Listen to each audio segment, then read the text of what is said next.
Hi gang, it's Friday, January 11th, 11 a.m. I'm doing my usual Friday 11 a.m. climate strike, climate awareness, climate protest rally of one. Hopefully my wife will get here and make it two.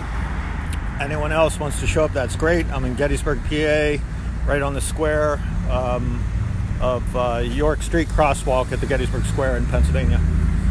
So now the CO2 level has crossed the 411 barrier, parts per million. The record is 412 parts per million. That usually isn't reached until May. So obviously we're way out of control. Things are running at an exponential rate with climate change.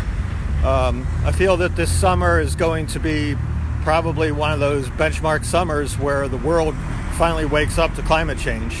Whether it's too late or not is up for grabs. All we can do is try our best and do our best. At the very least, we can try to mitigate the potential damage to the rest of the world and possible extinction event. My estimate, the way we're going right now, in a non-political statement here, is that we're headed right towards extinction in probably the year 2026. And that sounds harsh, doesn't it? But right now, the Arctic is melting. And the jet stream is totally messed up. You're getting snows in Syria. Greece is minus 17 degrees. People are freezing to death. You're getting heat waves in Tasmania and Australia of 122 degrees, which was Pakistan a few years ago. So things are really amping out of control. We need to get off coal, fossil fuels, and natural gas, which is nothing but methane. Tom Wolf, who's the Democrat from Pennsylvania, is the governor, insists that natural gas is the way to go. To me, that's a crime against humanity, and people that advocate more pipelines and more drilling should be arrested.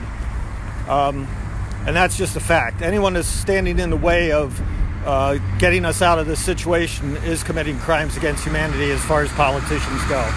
Everyone has their individual opinions. I feel sorry for those who are going to get a rude awakening in a few years. Probably this summer, as I said, and then we have about 3 years to mitigate everything, and then things spiral way out of control. Brazil has a right-wing nut job that's going to rip down the whole Amazon forest. He wants to plant soy fields. Those are the lungs of the whole planet.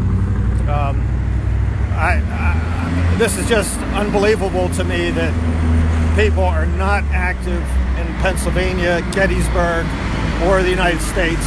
You see places around the world, such as Europe, they're really on top of things. They're getting to it. They're doing strikes for Friday. This girl named Greta Thunberg in Sweden has started that. She strikes from school and she doesn't go to school. And that's good for her. She says there's no point in it since she has no future. So I really wish people would get on board. I realize everyone has to work, but you can't work past extinction. So if you got kids, add 7 years till now, and that's how old they potentially could be when everything ends. So I think it's really worth it to everyone to get outside, protest in your own way, do little things around the house you need to do, but really make your politicians aware that we're not going to take this stuff.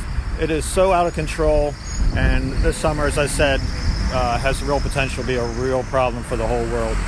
So anyone's invited to join me. Anyone's invited to have their own strike at their own time. Stand on a street corner. You don't have to cause a ruckus. Just post a sign and say climate change, you need to be aware of it.